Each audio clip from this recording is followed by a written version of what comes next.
our final presentation group of the afternoon. Everybody still awake? Still alive? Still breathing? Okay, great. Good. We are very, very pleased to have a group here to present the Dream Team concept on direct care staff retention.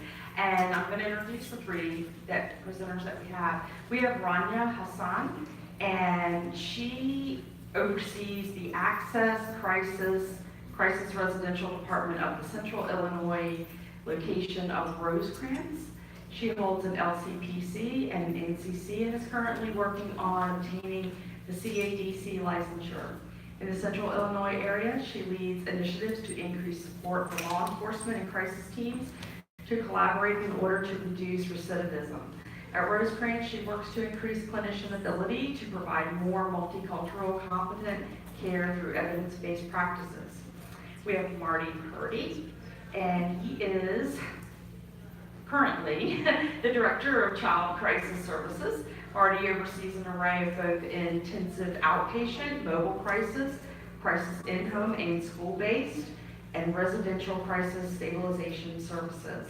Marty has over 26 years of clinical experience and over 23 years focused on the delivery and administration of crisis services. The intensive programs overseen by Marty divert 98% of the clients that they serve from higher levels of care. Marty attributes a great deal of this success to the retention of strong, well-trained, and mission-driven staff. Nathan Winnery, got it right, all right, I got all three names right. Manages the Triage and Crisis Residential Center at Rosecrans in the Rockford area. And he has been with the agency for 16 years. He previously managed Rosecrans Adolescent Recovery Home for Boys and supervised the attached outpatient clinic and has worked intensively with adolescent and families, providing counseling services as well as providing clinical supervision to staff. Nathan holds an MS in mental health counseling, is a licensed clinical professional counselor, and a certified alcohol and drug abuse counselor. So we welcome you, and I'm sure you're going to enjoy this presentation. I've heard they're going to make us work, though. Good afternoon, everyone. So Nathan, Marty, and myself are here to share the Dream Team concept with you all. So how to coach, engage, and retain the greatest collection of crisis residential talent on the planet. So to some of you, this description may sound familiar. In 1992, the U.S. men's basketball Olympic team, a team doubted by many, went on to be donned as the greatest team ever assembled. The Basketball Hall of Fame referred to this team as the greatest collection of basketball talent on the face of this planet. So by now you're probably wondering, where are we going with this? So as people who oversee crisis residential centers, we often draw from concepts, packages, ideas, and or at least I hope we do. At least I hope we're not flying by the seat of our pants. Sometimes we are, and that's why Nathan, Marty, and I came together to put together some ideas, some tools that we found successful, and share them with you all. So today, you'll get to hear about what 3 different teams have been doing over the past year. I'll talk a little bit about the Dream Team concept, and you'll hear a little bit about our recruitment, our onboarding, some training, engagement tools, how to support, how to help grow your team members, and we'll talk a little bit about self-care. I do not think we speak enough about self-care. And we hope at the end, if we have some time, we'd love to open it up for a forum style, a Q&A. Perhaps if we we have so much to talk about. If we don't go into detail, do not worry. You can ask us a little bit more and we can unpack it a little bit at the end. So right now what I'll do is I'll pass it off to Marty.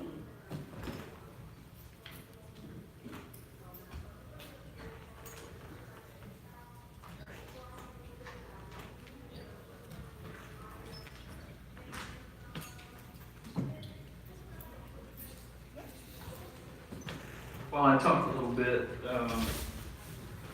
my partners here are going to be coming around and give you some goodies to work with. How's everybody doing here? I appreciate y'all hanging in for the last presentation of the day. We appreciate y'all being here. And yeah, I'm from Kentucky, Louisville, Kentucky. Anybody ever been to Louisville before? It's a cool town. And I grew up in South Carolina, so I also say stuff like y'all and ain't, and so you'll forgive me ahead of time for that. So please, give myself a little timer here too, so I can stay on my task, my part of this. We are going to put you to work a little bit. My background and training is I'm an art therapist, and what became very clear to me over these last couple of days, I'm one of the few child providers in the room. I imagine some of you also do child provision. Any other child providers in the room? Good, I'm not totally by myself here.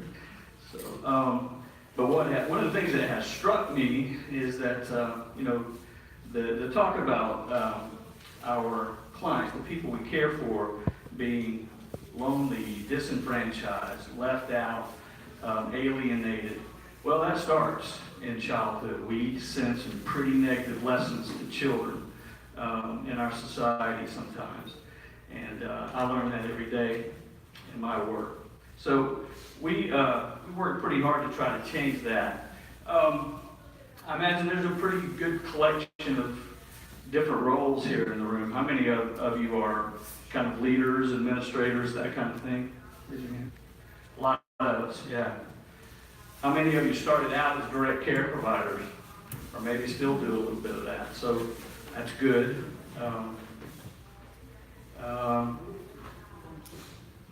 Any other roles in here that kind of I'm missing? Who else? All right. Well, we're getting ready to get creative here a little bit.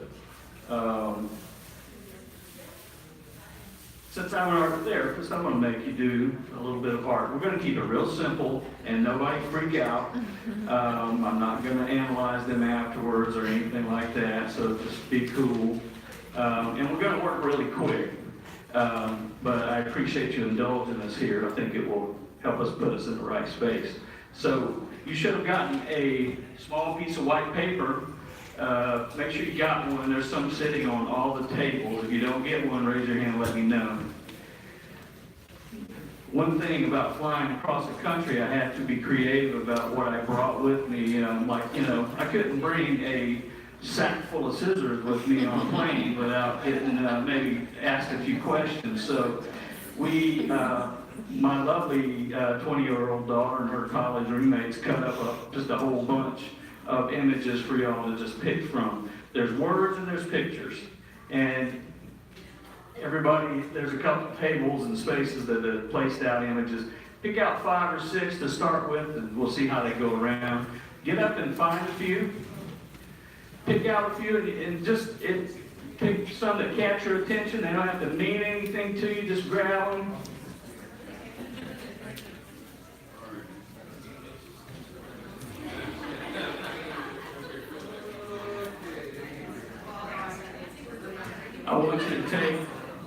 I just want you to take about 60 seconds to do this part. So,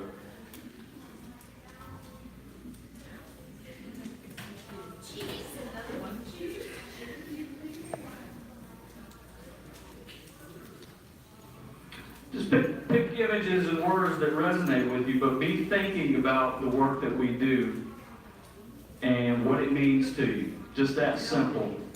And find images that might make some sense there. And do we space out glue sticks around the room?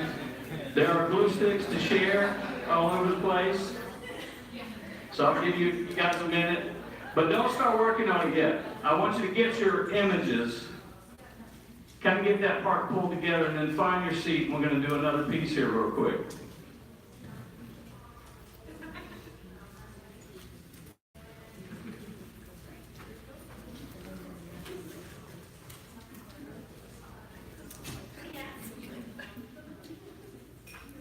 You don't need to worry about glue sticks yet, because we're going to do one more piece before we put your image together. Just get a few images to start. I think we got a lot left over. So if you want to, after we do this next piece, you can get some more if you feel like you're just not complete with your creation. Once you find a few, find your way back to your seat, and we're going to do this is cool because we're following up a little bit. If you were in the last session where we were talking about mindfulness, biofeedback, relaxation, we did a little breathing piece then. We're going to do another one now. It was a nice segue. So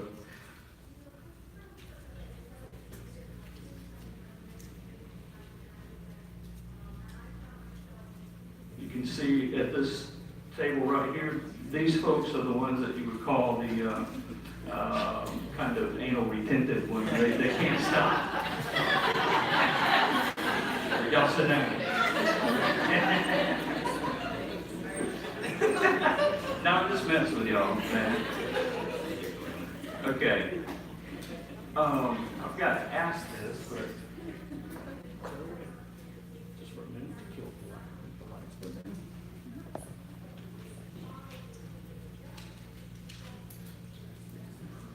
Everybody please get comfortable in your chairs. We're going to bring the lights down for a minute.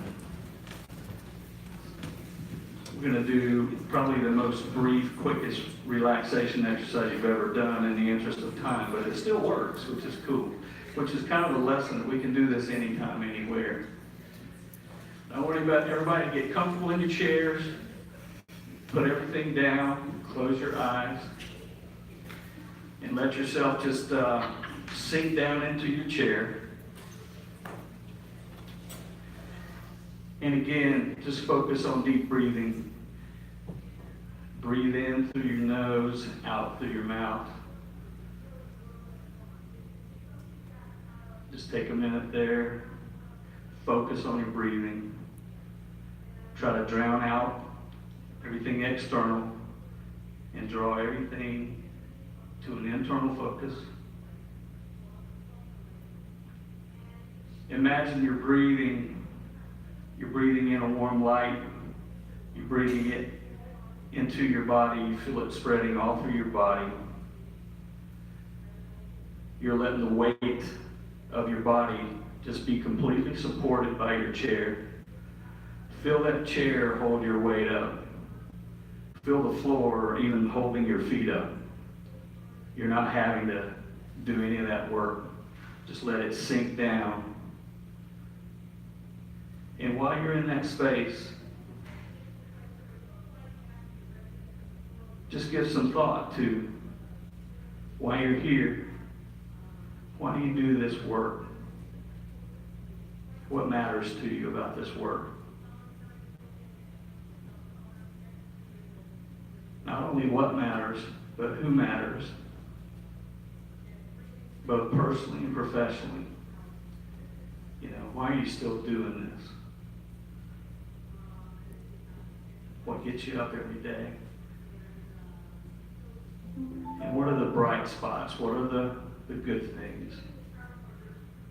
What's the joy that you find in it? Focus on those images, those feelings. You know, what's the feeling? Maybe even what color does it look like? What shape might it be? Take a few more deep breaths and focus on that. And then slowly, just kind of bring yourself back to the moment. And we'll bring the lights back up. But stay in that space. Just be mindful of what that space is for you. Because that's a big piece of what we're talking about today. All right. So, now just while you're in that space, go ahead and finish your image. Don't freak out about it. There's no right or wrong answers, you know, this kind of thing. Just create your image. Get it glued together. borrow a glue stick. If you don't have one right by you, there's about 40 of them floating around out there.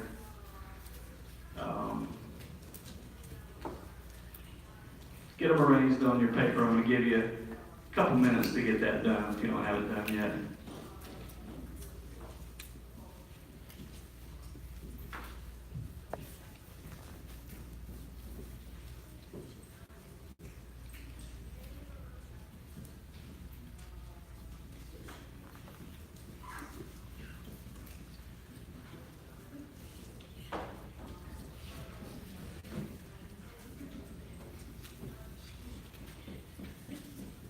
And we do have a lot of images left up here. If somebody's just feeling incomplete about themselves, there's still some cool stuff up here.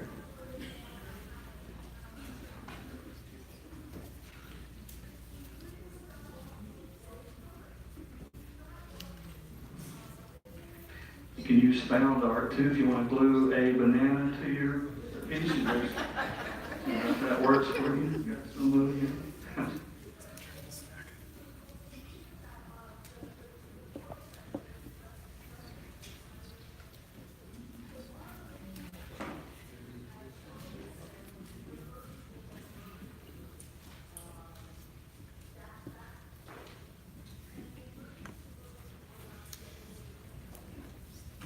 Is everybody cool with this? Does this create anxiety for anybody doing something like this? Anybody? Who? Raise your hand if it's kind of anxiety provoking. You're fine. You'll be okay. Yes.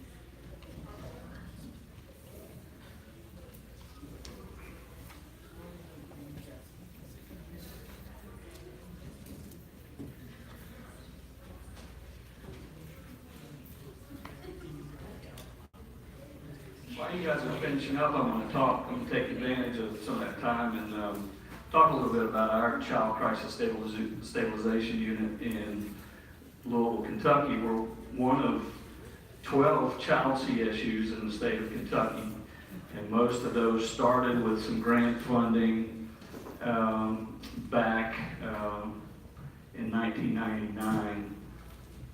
I've been with that part of the programming since 2000. We serve over 400 kids a year in that particular program, but there's a whole lot more kids that have need in that area where I'm at, and we have so many children who are getting their first entry into even treatment is still hospitalization.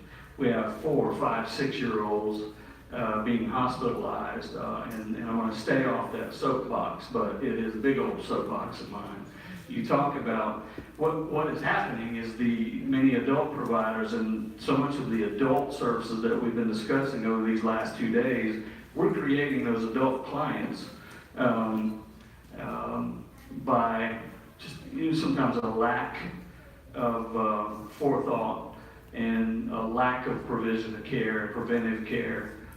So that's what we're all about, because I know for a fact that many of the beds filled in higher levels of care, whether it be hospitals, foster care, residential placements, a lot of those kids do not really need to be there. And there's a lot of reasons that go into that. But there's a lot of kids in a lot of places for a lot of reasons. It's a complex issue. We have a lot of kids getting sent out of state, to other levels of care. That rarely works. It's rarely an effective strategy to send them states away. But anyway, that's another discussion for another day for the bigger part. But But we do, we serve a lot of kids on our crisis unit. We're a 12-bed unit. Kids' average length of stay there is about 5.6 days. The average age on our unit, I swear to God, every month I do this to almost for fun now. It always comes out to be around 11 years of age. No matter, it seems like what happens every month, that's the average age. But we've served kids on my unit over the years as young as 2, if you can believe that, all the way up to 18 and sometimes 19 if more clinically indicated to be in our level of care. It's a co-ed unit, and so at any given time we may have a group of really active 6-year-olds over here and a mix of boys and girls, and over here more depressed, docile teenagers over here, and they're all in a unit that is not as big as this room. So, but we make it work, and it's a very homey environment. It's like a big living room. That we do that on purpose, and again, I'll talk a little bit more about that in a minute. But it works that way. The most effective thing we do for a kid is that first walk through the door, because they feel safe when they walk on our unit. And if they feel safe, we've won half the battle right there. So everybody looks like they're about finished with their images. It's share time now. So I want a couple of brave participants to share their image with us. So who will do that? I'm going to come grab you if you don't raise your hands. I got somebody back here. All right, I'm coming to you with the mic. Now, I know you can't. I want to, if you don't mind. Well, I had you talk about it, so if you don't mind, I want to kind of show it, walk around and show everybody. And if you don't mind.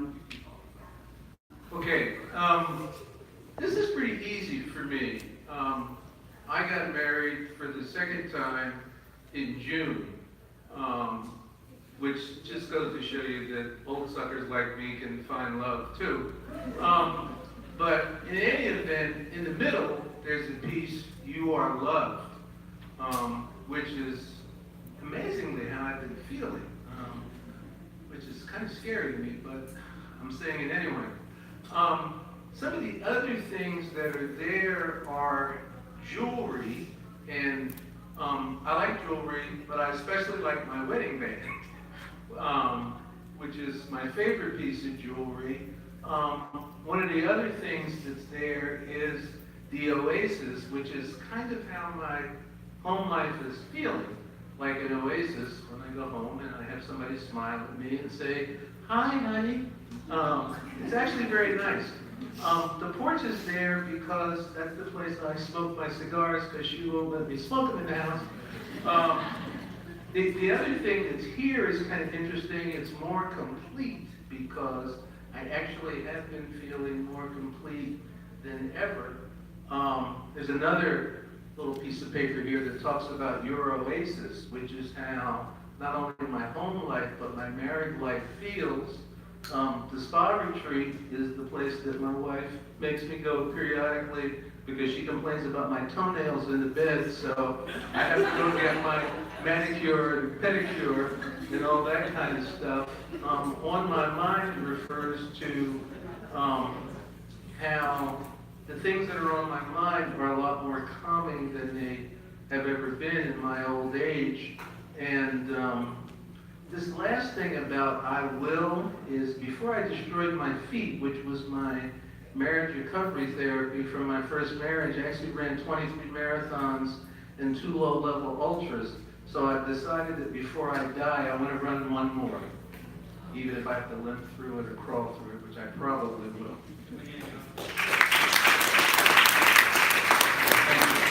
One more real quick. Who else? One more person, please. There's our next brave person here.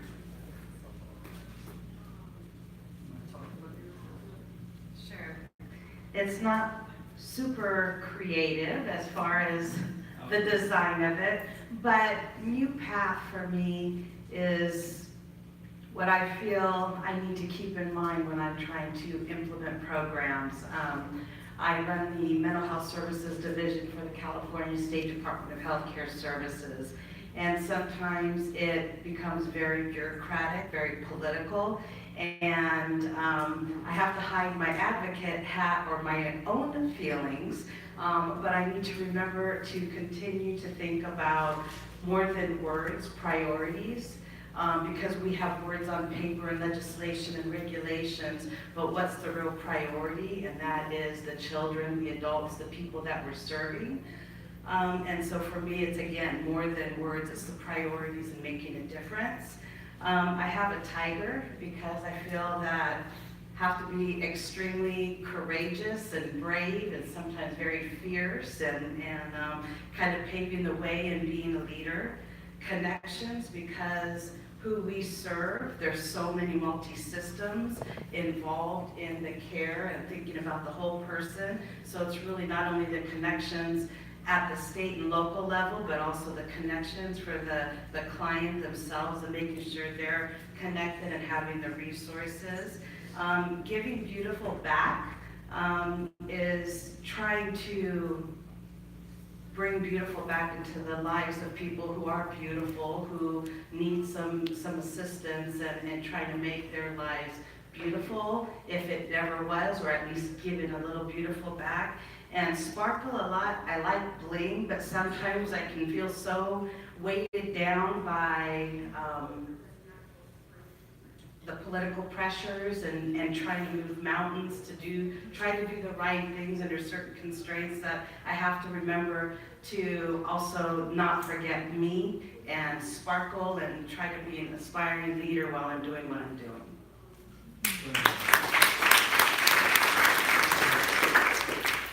Thank you very much. Again, this is something we could do all day, and we should do more often. And I think, we try to do self-reflection, we try to do, inner thinking and mindfulness about the work that we do. And our whole focus today is also making sure that we remember that with our staff. Our staff need to tell their stories. They need to be heard. They need to be nurtured. And even when we're finding staff, we need to hear, to a degree, we need to hear their story. We need to hear what they're about. Otherwise, we don't know kind of what we're getting. Those things help us learn who we're going to get. So, one thing I wanted to share real quick, because part of what I really strongly believe in is if you're going to have a staff of people working, one of the toughest jobs out there in crisis residential care, for example, they've got to have a mission. This mission right here was written by my staff about 15 years ago. We have looked at it over the years again and again, and we've looked, do we need to change it? And we haven't changed it because it still works, it still fits. But this was their words. We spent a retreat day one day building our mission statement that hangs on our wall, on our unit, outside the unit. We believe crisis is a catalyst for change, and with respect, dignity, and stability, positive outcomes are achievable for all children. You can apply that to adults as well. We provide a safe, caring, and nurturing short-term environment to meet the needs of children and families in crisis. We are a diverse, dedicated, and professional team that provides a safe alternative to a more restricted environment. I think they did a good job on that particular piece.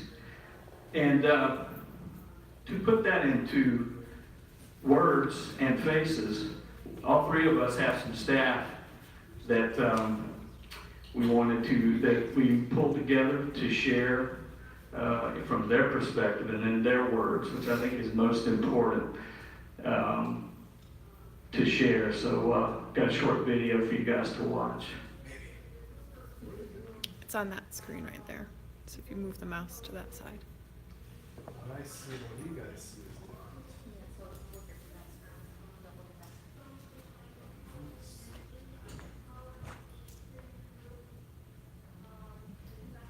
And I'm the technology guy where I work.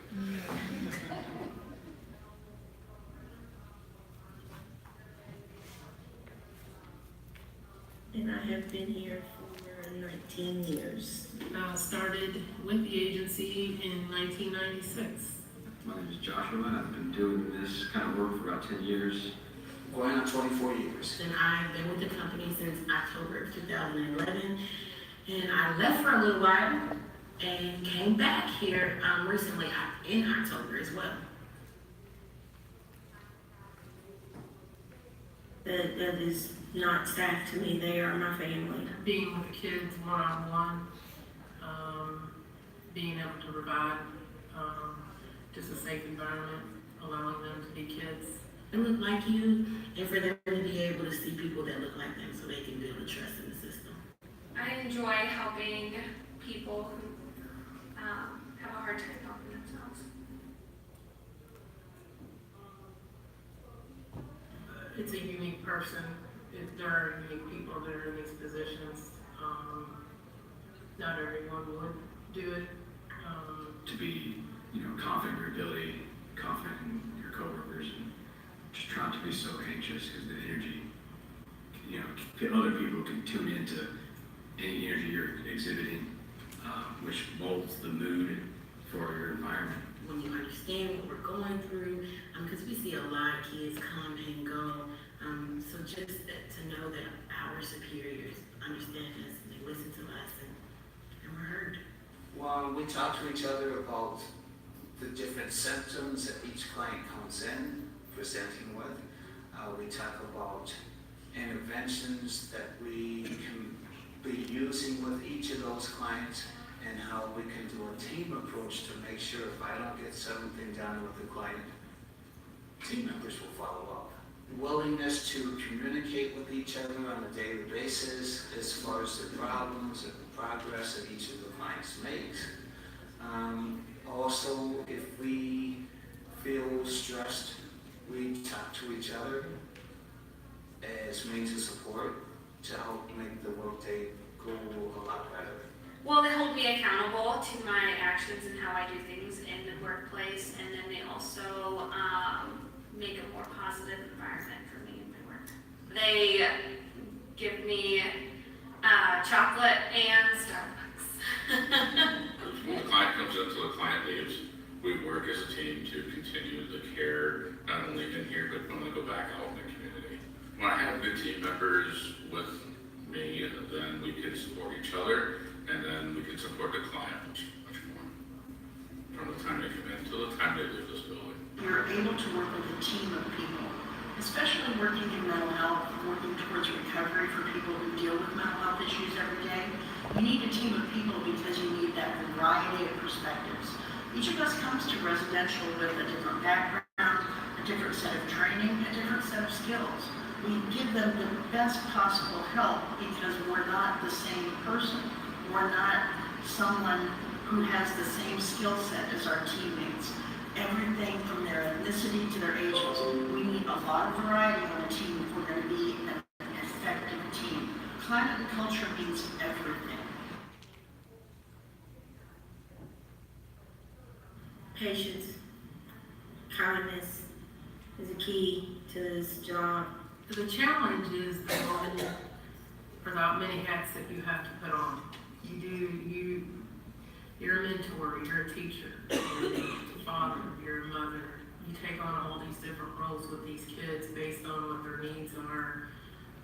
So just being creative, trying to move outside that box that we know of on our own. The opportunity that I've had to be able to move into different roles has helped me gain more experience and just have a better perspective of the whole field. What helped was really just,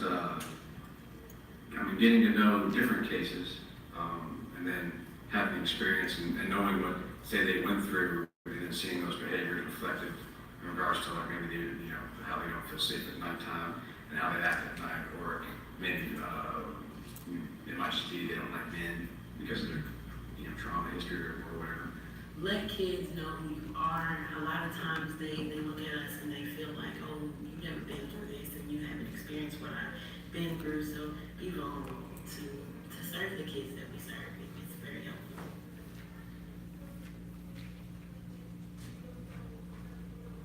some of their stories are really hard, and just when you think you've heard everything, there's one that's topped them. The ability to, or the having to separate my personal feelings from, say, feelings I have at work, or the feelings I have in the now versus the feelings of, I guess, maybe an outside perspective in regards to, like, say, for instance, if I'm getting, abuse from a child because he's acting out, separating the fact that he's not, it's nothing against me that's coming from the kids, no matter how personal the attack tries to be, it's usually stemming from something else they're feeling.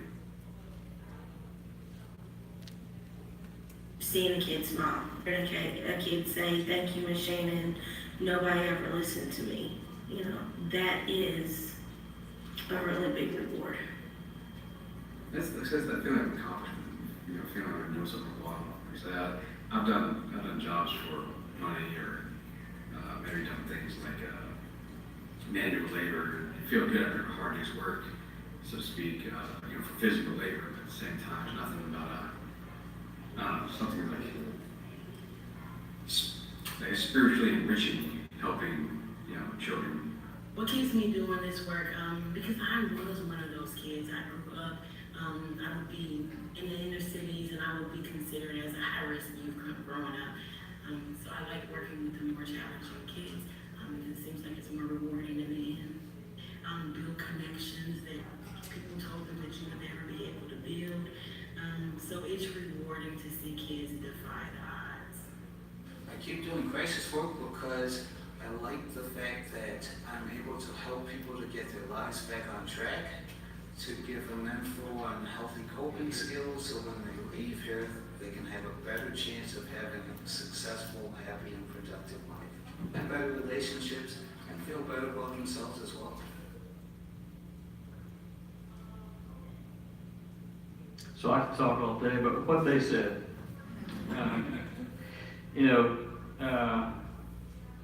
there's some great, rich things in just having people tell their stories. And there's a lot of things that stood out to me there. We shared our videos with one another, and we're putting it together. The people from other programs I've never met or seen before, I know that guy. That guy could probably leave Illinois and come down to Louisville, Kentucky and work at my program today and not miss a beat, because he knows what he's doing, he knows how to do this work, and he's got that flexibility and strength to do this kind of work. Our staffs come from all kinds of backgrounds, all levels of education. I've had, doctoral candidates work on the unit. I've had people who didn't finish high school that work on our unit that just have the right experience. So, such a range and such a different ways to get the people that you need. I think there's a thought out there sometimes at this level of work that, well, they must be a dime a dozen. You can find them anywhere. They are not. They're gold when you can find those gold nuggets. I'm going to wrap up real quick here, but a couple more things. This is a picture of some of my staff, and that photograph is terrible, as Nate pointed out when we were doing our slides. It's out of focus and everything, but it's a photograph that I keep in my office. This is Brian, who now lives in Detroit, and this was his going away party. One thing about having programs like this where staff work, 3 shifts closely together, it's a fishbowl. It brings out a lot of good things. It can bring out some challenges. But working in a fishbowl with people, you become family. Collectively, that particular group of people right there well, that old guy right there represents about, 30 years of experience, but the rest of them here together, there's, 60, 70 years of experience there, maybe more. Have a lot of experience on our team, and that's unheard of in this kind of work sometimes. We'll talk more about that. But this was Brian's going away party. Brian moved to his next good thing. And when people leave my unit, I always talk about, when they do leave, I want it to be that next good thing they're going to. So that's the goal. The rest of those guys, I'm still there, thankfully. Honore Harris, he's still there. There's Miss Shannon. Mr. Kevin here. I'm gonna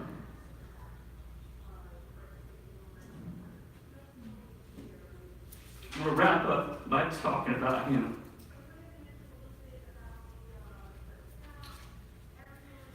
And I get emotional about this work and the people I work with. But Kevin, I worked with for 24 years. And Kevin passed away last July. He was a motorcycle rider. He was on vacation. Always wore a helmet.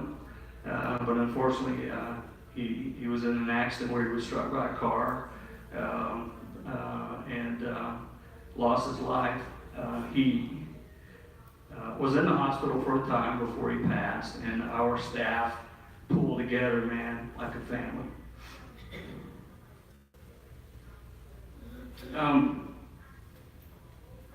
Sorry, I'm getting lost. There we go.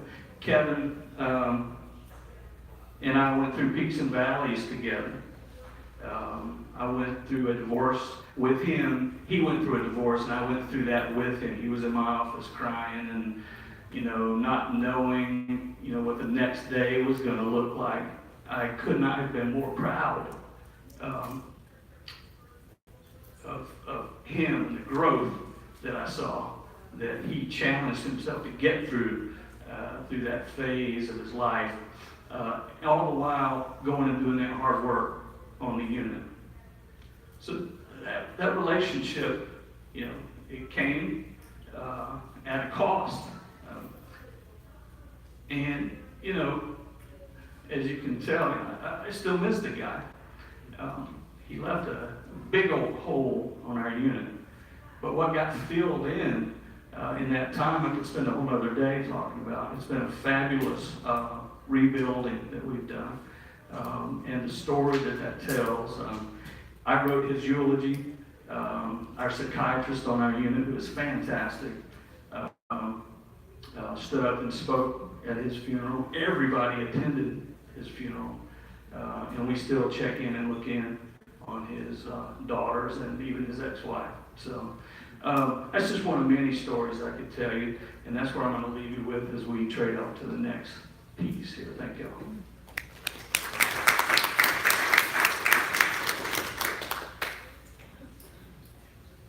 Good afternoon. A little known tidbit. We all put this together over the last couple months online. We've never even met each other until 5, 6 o'clock Wednesday in the lobby here. It's been a fantastic time getting to know these two. I appreciate that story. It goes to show the importance of vulnerability and how it fills in what we do. I'm looking across this room, and I think it's awesome. Because it seems like it's just about the same amount of people we've had when we only had one session and we didn't have to share. I'm not saying it's a competition with the other room, but no, it's awesome because when I look at the list of folks that we have in attendance today, a lot of higher-ups, directors, administrators, bureaucrats, whatnot. But if we're not paying attention to our direct care staff or line staff, we got nothing. So that's what brings us into the concept of getting the right people on the bus. So the bus concept, many guys are familiar with, from the Good to Great book, from James Collins, I believe. It's kind of one of our business model Bibles at Rosecrans for a while. Ironically, the companies that were outlined in that book, didn't do so well after a while. But some of the points still really stick. So the bus concept, for example, it focuses on the right people first. We can get caught up in labels and experience and things like that. But when, make sure you got the right people. That's how you can really make sure you do the right work.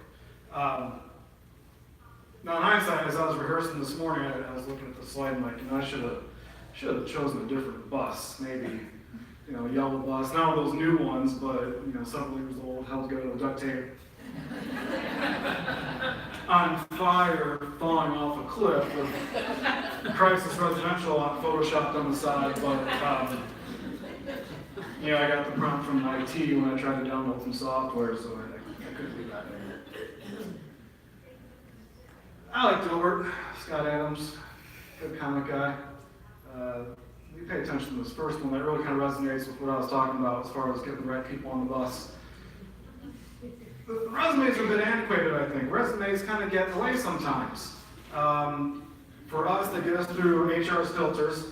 In Illinois, we have to abide by certain rules. We have to have certain people with credentials to be able to do the billing or fee for service and all that. So, we've got to make sure that we've got somebody that can fulfill MHP status, which means they have to have whatever degree and experience and whatever, which is usually great, but sometimes it interferes with us getting the right people. So it gets it through the filters, but sometimes, unfortunately, that stuff also gets in the way. But once I look at a resume, I'm like, okay, they can go ahead and interview. They really don't seem to matter that much. What I really want to know is, how is this person going to fit in the team? How are they going to fit in the work? I'm probably the newest one to crisis work out of anybody here today. I've only been doing crisis work for about 7 months. Although with that said, I've been working with adolescents with substance use issues for the last 16 years. So honestly, crisis is still pretty much a daily thing. So I'm used to it. I'm used to knowing what kind of people can do the job and which kind can. We had two kinds. We had the lifers, and then we had the 23-year-olds right out of school. They just wanted to save the world, and they lasted about a year or so. So one of the things that we do at Rosecrans to make sure we're getting the right people is, which you guys are probably familiar with, the behavioral interviews. So we're wanting to look at how they handle the situations in the past and how that reflects on what they do in the future. So we're wanting to know about how they've maybe demonstrated leadership among their peers, even if they're not a leader. I want to know how they're doing with conflict resolution with their team. I want to know, if let's say we've got a younger person interviewing, maybe they came from a nursing home. Okay, you probably worked with some older people, maybe without filters. How did you handle them calling you darling and pretty little thing and something like that? You want to see how they're going to handle boundaries, how they're going to handle getting in that tense situation to where, the people that say, oh, you work with those people, would normally crack up under pressure. I want to hear the stories of how did you manage these kinds of situations. That goes, I think that offers a lot more value than, again, just skimming okay, we see what your degrees in, we see your big list of job experience. That doesn't necessarily reflect the caliber of their character and of their personality. We like to let them shadow. If we like them, bring them back, see how they manage, in the crisis stress setting, see if they engage with the folks that we've got there, see how they engage with the staff that we've got there. And then what I really appreciate about that process is then getting that feedback from the current staff. I think they love feeling bought in when they can say, hey, Nate, they did great in this respect. We saw this, we saw that. Or, hey, Nate, you should probably know, they kind of concern us a little bit, and that might make or break a decision. That feedback from the staff is invaluable sometimes, I think. Show of hands if you've never hired a warm body. I see none, which is great. That means someone is not lying in this room. I've been traumatized by the hiring process because I have hired warm bodies just to get that schedule filled, just to alleviate some staffing patterns, and it's never worked out well in the long term. I've learned from that experience, though. One way that I try to make sure we can kind of weed out, again, who's really going to be a good fit is as we're interviewing, we're not just trying to sell them in the position. I might try to scare them out of it a little bit. Like I was saying, the people, the folks I was used to working with, and with substance use, with the teenagers, they want to save the world, they want to work with the kids, it sounds great, until they meet them. They come to shadow, and within the first 10 minutes, they hear a Dr. Strong or a staff assistant, it's a fire, or someone's running away, they're like, they might look elsewhere. But I want to be very transparent about what they may do, what they may see, who we serve. So let them know, hey, if you're working overnight, you might get a call at 3 in the morning, and then first thing you hear on the phone is, I have a gun to my head right now. And I just let that sit for a second and see how they're gonna absorb that. It's not a matter of, tell me what the next right response is necessarily, how do you work that all the way through, but are you gonna be able to handle that call and get them to the next safe step? Are you gonna be able to manage that level of stress? Because you don't know that call's coming until you pick it up. You can't really prepare for that until you pick it up, or maybe share some experiences that we've had on the unit that could get really hairy, just to let you know, hey, this is what you're signing up for. I think I already kind of talked about, appropriate examples of healthy boundaries and resilience to stress, how they take care of themselves, how, if they make a mistake, how do they handle that? Do they really internalize it, or do they seek supervision and say, hey, I didn't handle this well, what do you think I could have done? Or if they have to get pulled aside and said, hey, I think you could have handled this a bit better, or thoughts on this, if they're able to take that feedback and maybe elicit some examples of how they've been able to do that, or receiving feedback from their peers or supervisor. And again, like I also mentioned too, looking for indicators of how they function in the team and manage stress. I think one of the reasons I was kind of recruited into that setting is I have found over the years that when things start getting really tense, that's when I slow down. We might have 3 people, 4 people backed up in triage, someone's acting up in our crisis stress center, someone called off, so we're short-staffed, and people are knocking on the door, phones are ringing and whatnot. But if we've got crisis staff that are frazzled in the moment, that's only going to contribute to the chaos on the unit. We want to get people that can really know how to de-escalate with it. We also want to make sure we can get the folks that they're going to be able to go in and communicate with those folks and help them feel dignified and just open up. We could probably go over a couple more hours with horror stories from interviews and people that we have had across the table. Not going to get into that. I could tell some good stories though. But I think they do serve. There's always some real simple questions. Tell me how you establish your board. We would think most people were able to respond to that very well, but sometimes we've had those where it's just like, yes, let's repeat the question. They weed themselves out real quick. So if they can't handle that in a job interview, well, they're probably not going to be able to handle it when you've got someone highly acute knocking on the door and they can tangential and all that. I think that's the gist of my part for now. So with that, I will hand it over to Ms. Rania.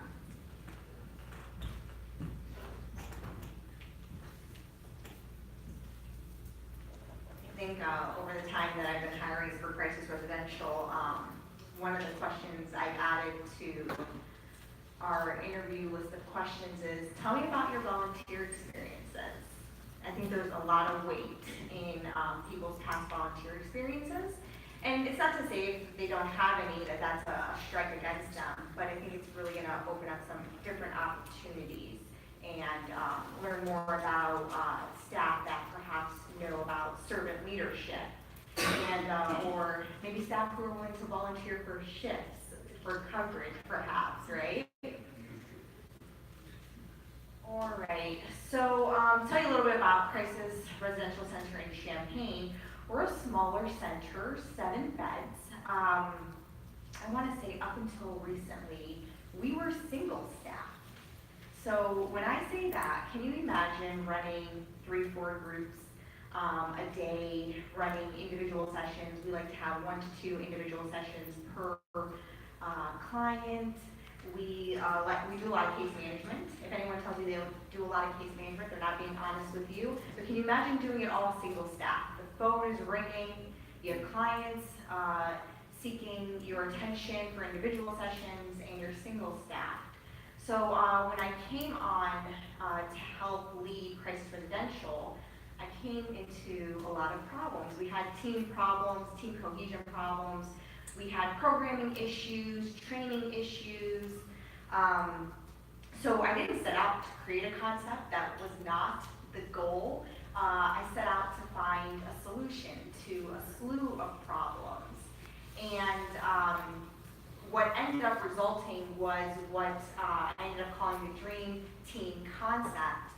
And in reality, I think as people we constantly brainstorm and problem solve, whether we do it as just regular citizens, whether we do it as supervisors, as stakeholders in this field.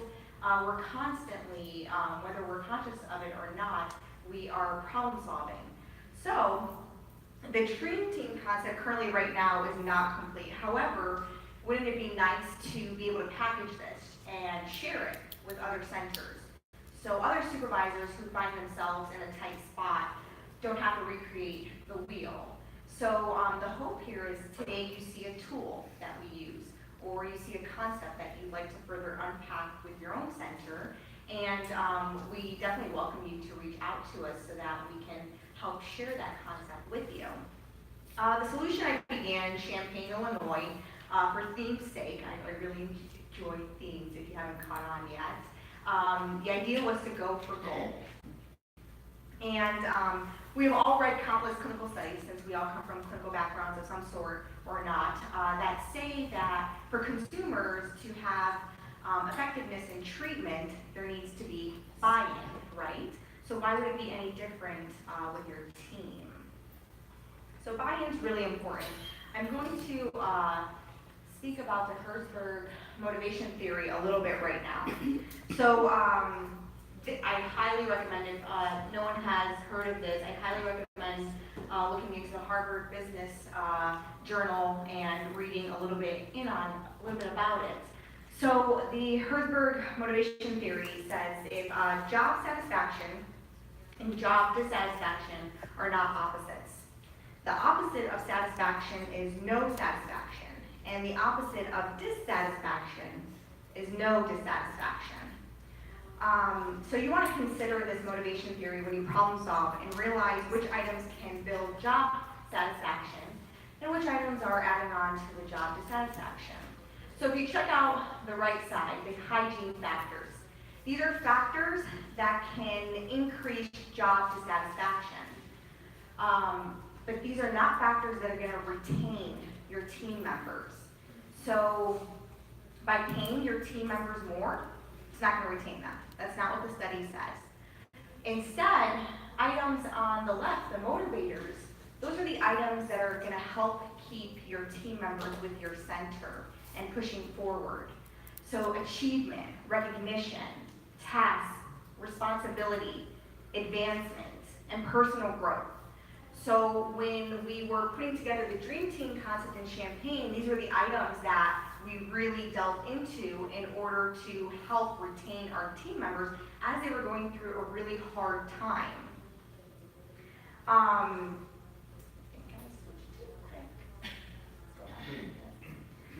Okay, so the end goal that we had was to help create a team that was stronger, more effective, and able to provide more efficient services to alternatives to hospitalization. And we always had the clients in mind. So the hope is that because of these trainings, we wanted to further look into how do we further tailor, how do we meet the needs of what our team members were requesting at the time. And I will, just a little soapbox moment, I'll tell you that it really begins with the person who's leading it, so the supervisor, the leadership, and your agency. And sometimes you're going to have to be that person who advocates, and that's not an easy role to play.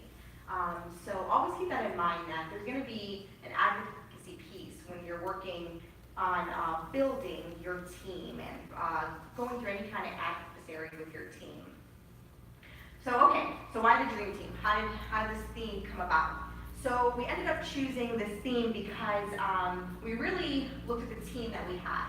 And if you look over to the left side to check out the age of our CRC team members, some of the team members we had were adults when the men's Olympic team won gold. And Champaign is not too far from Chicago. We're about 2.5 hours, 1 hour 40 if you drive really fast like me. And I don't do it anymore because I realize I need my license in order to stay employed with my agency, so I'm back to 2.5 hours. So we have a lot of Bulls fans. Also, we have some younger staff who enjoy Michael Jordan brands, such as the shoes. So they know Jordan from the fashion world. And then also some of our team members, when they're working with clients, they've used terms such as GOAT, so greatest of all time. So they're aware of Jordan in that sense. So those were some of the reasons. Another reason was just for the mere magic of the Dream Team imagery that you can have and pull from when you're trying to put together trainings and when you're trying to follow through and keep this up throughout the whole year and doing meetings. You want to be able to pick a theme that doesn't fizzle out, so that you can constantly pull from. And there's so much material out there on the men's Olympic team that won gold. So we're constantly starting team meetings with documentaries where we have images that are thrown on the agendas, quotes from different coaches. And a lot of the men who played on the team are still very active today in different areas of media, so we're definitely always pulling from that. So you definitely want to pick a theme that you can pull from and alter and change and keep fresh. The idea, if we ever end up packaging this, is for you to pick your own theme, but to have tools. So the idea is to have this package, but and have all these tools and be able to insert your own theme, customized to your own team needs and representation. Okay, so I'm assuming everyone in attendance has spoken to a crisis residential employee, right? Has been in front of a crisis? Has anybody not been in front of a crisis? Okay, the insurance people have left. Okay, so you're right. Okay, I'm going to share some statements with you that I heard when I first really began unpacking with the team. So this was after I became comfortable with their procedures and their processes and got to know them a little bit. I started hearing some statements over and over. So let me know if any of these sound familiar to you. I feel overwhelmed. I feel like I do not have time to document the services I provide. That's when they're being honest. Usually they're just spaced out. They don't, they're not really saying that. I feel like I do not know how to help this client. Or my personal favorite is, we can't do anything for this client. That's how I know the person's really overwhelmed. I have a great story attached to that, so if we have time at the end during the Q&A, that'd be a great one. So-and-so has been gossiping about me, and I do not want to work with them. Right? Yeah? What do you do as a supervisor? You keep a very straight face. I feel so stressed in my personal life, my work life. Everything is falling apart. I don't think I can make it into work today. And I usually get that phone call 5 minutes before their shift begins, right? All of this began to ooze. This is what I was seeing when right before the Dream Team concept was put together. And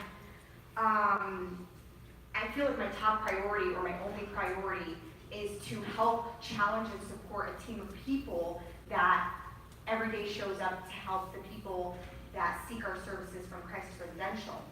So when everything began to ooze, my focus broadened really quickly. And I'm a problem solver, I'm sure we all are by nature. So my focus broadened really quickly, and I started thinking about, okay, what are our short-term goals? What are our goals that we can reach right now? And then it narrowed, how do we do this together? So that's where my mind went right away. So I had a short period of time. I feel like that's like a statement we say all the time in Crisis Residential, like a short period of time, to put together a training to help with this before I lose the team, right? Because if you keep this going on, who knows how much longer you'll be able to retain your team members. So what I did, I first needed to know what the problem was. I wasn't going to assume, like, oh, I know. I've been observing, I've been listening. No, I'm not going to say that.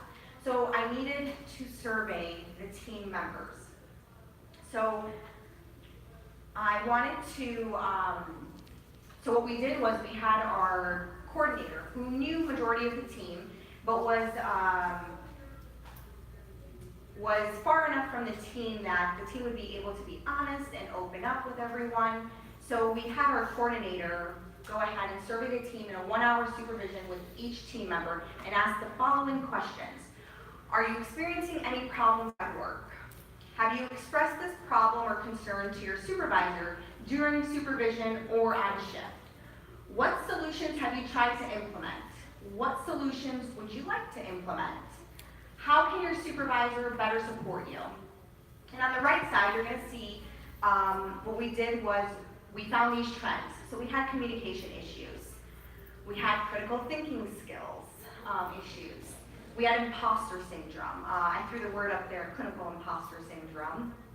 But we had a lot of people who did not feel that they were either prepared or worthy enough to relay over the skills that they had degrees in, were trained in, were using every day. So imposter syndrome is real. Albert Einstein was somebody who identified with it, Maya Angelou.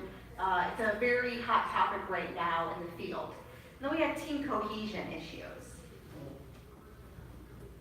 Okay, so we put together an emergency training package for emergency services. Very fitting name, right? What were the goals?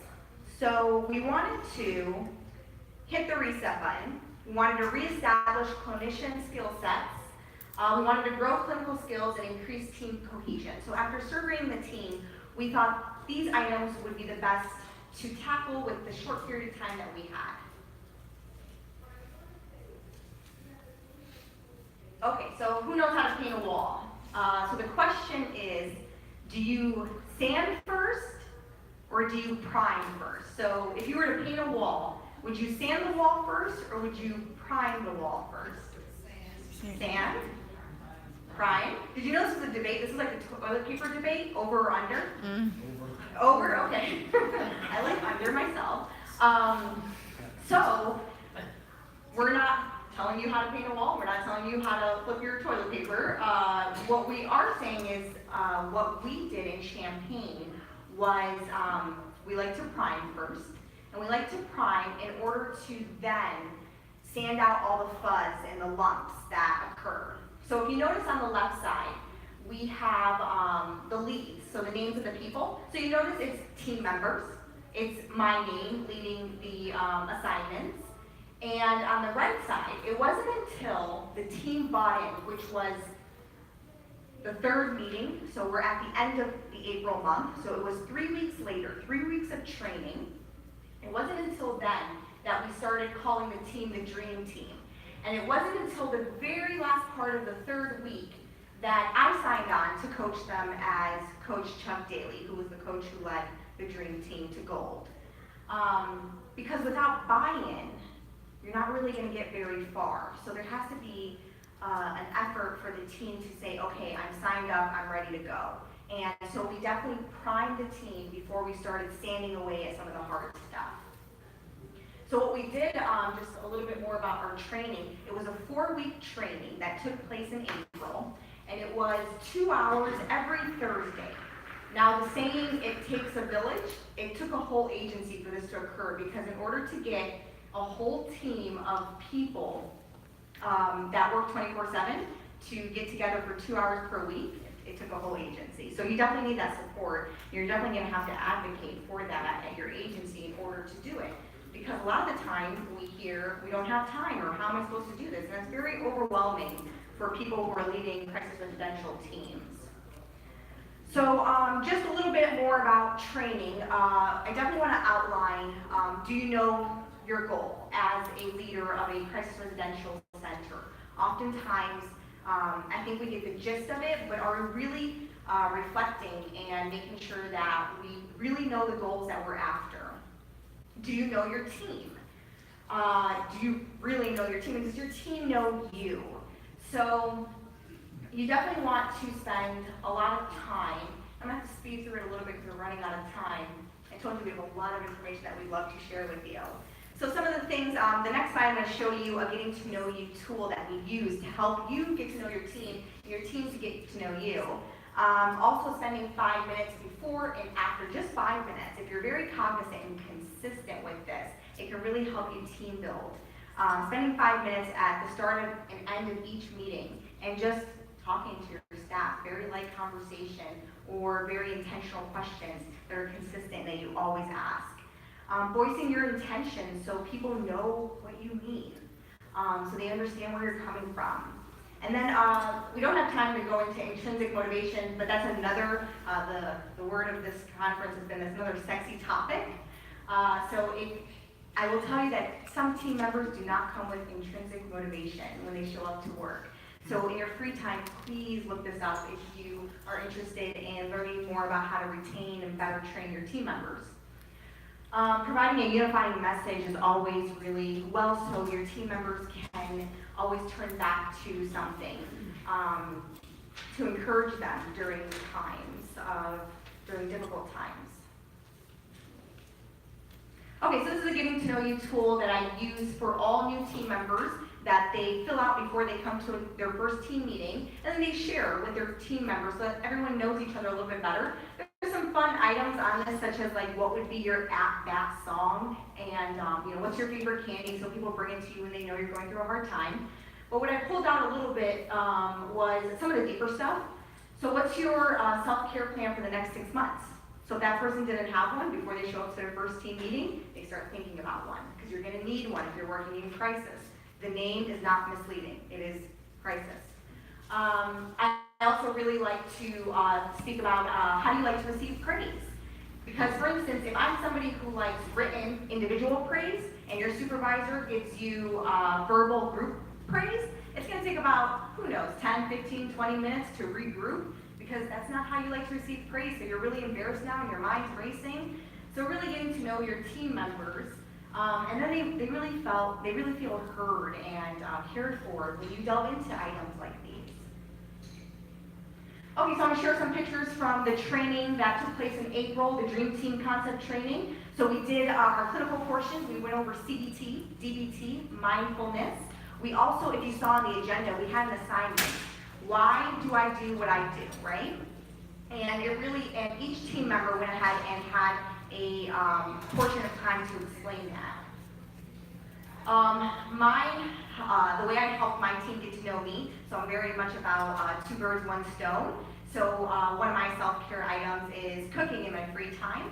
And so for one of the team meetings, I went ahead and made a huge breakfast for everyone. So, and decorated it with, the CRC names and everything like that. The center thugla piece is my guest room centerpiece. So it's a little bit of me that I brought into the meeting. And Middle Eastern food that I prepared. So everyone knows what falafel and hummus is. So we had shatta there, and we had bib and everything like that. So it really opened up dialogue about myself, and it helped them ask questions. So they get to know their leader a little bit more. I brought my tea set and my coffee set, and there was always a huge post-it note with a really inspirational quote. We had a basketball there just to go along with the theme that they tossed around. We would do team baskets in the morning, so they each had their bag that I kept for the 4 weeks, and then they received at the end of the 4 weeks, and there was words of affirmation, there was encouraging letters from their team members, questions, tips for them, kudos. And it was really nice because after those 4 weeks of hard work that they put in, they got their bag, and that's something they each keep in their mailbox so that they can turn to when they're having a really hard day. Okay, so we're going to talk about a little bit about self-care. Do we have time for self-care? That's almost a rhetorical question. So yeah, self-care is one of those buzzwords these days. I think when I think of self-care, we see it on Facebook, whatever, it's a spa day, it's for the toes, we're jumping on the back. It's Netflix and chill. It's if you haven't been to the Sunset Cliffs here in town, if you got some time before you leave, go. It's awesome. I spent quite a bit of time there last night. The waves crashing, sunset. It was beautiful. That was my self-care while I was here. I could have been doing work, but I had to make a better choice. So that's what I did. But if you're a clinician, you're great at telling people that, hey, you need to do self-care, self-care, self-care. You're probably really horrible at doing it yourself. Again, I think we almost kind of trivialize it sometimes when we see things like these little kitty illustrations and lists like these of things that we can do once in a while, you know, and they're all great things. You know, I'm not going to get to go over those cliffs again for a long time. I don't get to do that often. If I can, I can. But self-care in general, I think, really ought to be more along the lines of maintenance. If you think of self-care in terms of taking care of your car, I don't like spending the money to fill up the gas, but I gotta do it if I don't want to stall in the middle of the street. I don't want to spend the money on getting the oil change or whatever. But I gotta do those things if I take care of my car will take care of me. And I think we have to think of self-care in a similar way. Not only the conversations that we have with our clients, which again, I think we're probably pretty good at doing, but the conversations that we have with our staff. So I think self-care in general, we want to make sure we're promoting to reflect this wellness wheel. You know, are you taking care of these less exciting things in your life? Because like Ryan, you mentioned, you know, someone's calling in, oh, you know, my dog's sick, my relationship's falling apart, my car's out of gas, work's really stressing me out. You know, 8 hours on Netflix is not going to fix those things. This stuff will help. So I think it's important that we really stress just the core fundamental aspects of self-care. And the why, I think, with crisis work is really the big elephant in the room that, you know, doesn't get talked about probably enough. This is probably the least sexy topic that probably needs to be the sexiest topic, but that's burnout. I don't know if burnout is a matter of are you burnt out or are you not burnt out in crisis work. It's probably a matter of how burnt out are you. And my range will depend on whether it's a Monday or Friday, and it might just depend on whether it's 8:30 in the morning or 8:35. It really just all depends. We all got degrees we can all read, so I'm not going to go through all these with you, but you know, download the slides, familiarize yourselves with them a bit more if you're not already, and really get to know not only how it looks in yourself, but how it looks in the staff that you supervise, the staff that they supervise. So kind of like it's being mentioned, you know, if you start feeling a sniffle coming on, you know you got something to take care of before it turns into a full-blown flu that leaves you at home for a few days and you're missing out on productivity. What I found really interesting when I was doing the research was that, you know, burnout not only comes from that in-the-moment stuff that we deal with in crisis, but it comes from the top. It comes from systemic issues in terms of KPIs and junk like that. I like data, but I hate KPIs because, you know, you can look at someone's numbers and it looks like they're not working when you know they're busting their butts. So, you know, but those things come from the top. Those things come from state level, federal level, funding sources, and it adds to burnout that we experience. Spoiler alert to another couple slides, it's probably the least likely that we'll be able to change unless we have a massive cultural overhaul in the country. And speaking of cultural overhaul, if we were to look at the research on burnout, the U.S. stinks at it. From what I saw, Europe is great at researching it. The U.S., not so much. I think we got a long way to go before we're able to really dive in and start fixing that. So now, so again, research supports the use of individual approaches such as cognitive restructuring, relaxation training.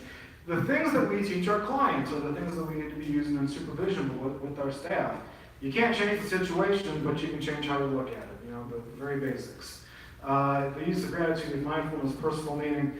We started this approach with positive psychology at our agency probably a year or two ago now, and just the idea of it's been amazing. You know, rather than looking at mental health as a deficit-based approach, you know, we're going to take you from sick to okay. We're going to look at how we're taking you from zero to a life worth living, you know, assigning, you know, helping you get meaning. And that's not only for our clients, but that's for staff.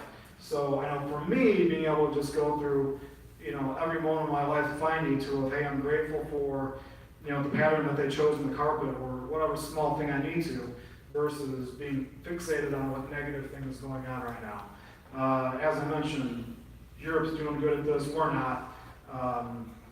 And again, the systemic problems, you know, that comes from the federal and state level. So I really think, hopefully, years and years down the road, hopefully we can affect some change and see something going on from there. Some stuff that we do at the Mulberry Center, where I manage. Want to make sure that on a monthly basis, at least, going through with all the team members, hey, how are you guys exercising your strengths? Everyone's got to do the VIA character strength survey when they're hired on. We track all those, they're public among the team, and then we have very active conversations. How are you using your strengths on a daily basis, if you absolutely can, no matter how small? And we discuss that among the team and one-on-one supervision and all that. You know, we use some fun games to create some cohesiveness among the team, because I think that when you're working in crisis, if you've got a moment to laugh and have a good time, have it. I always want to make sure I'm getting opinions from the staff that I get to supervise. Even if it's just to let them know, hey, this is coming, tell me how you feel about it, to at least let them know that they're being heard, all the way to if they can really affect change in some decisions that might be made. I want to hear that feedback, because in the end, they're the ones that really get affected, the direct care staff and our clients.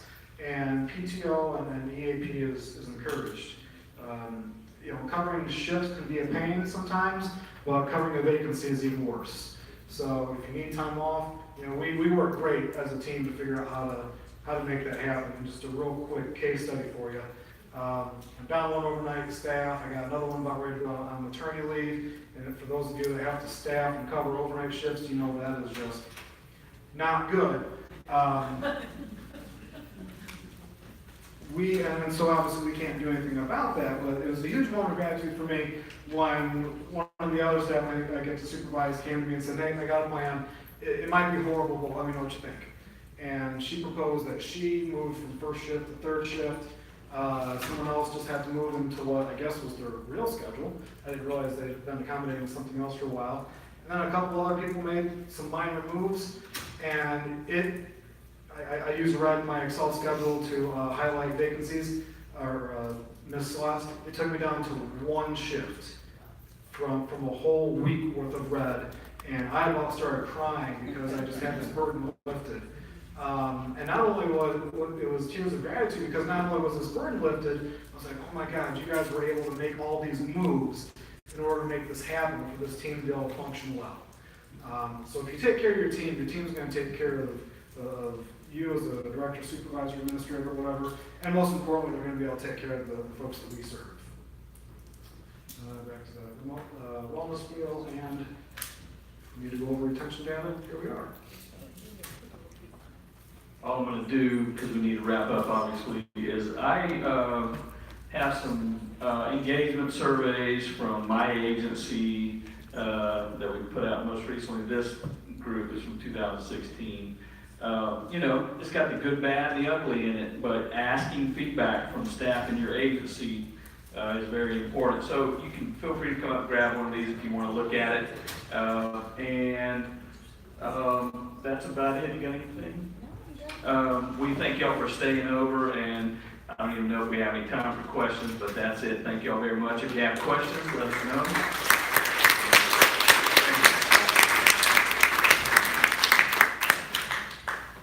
Thanks a lot, y'all.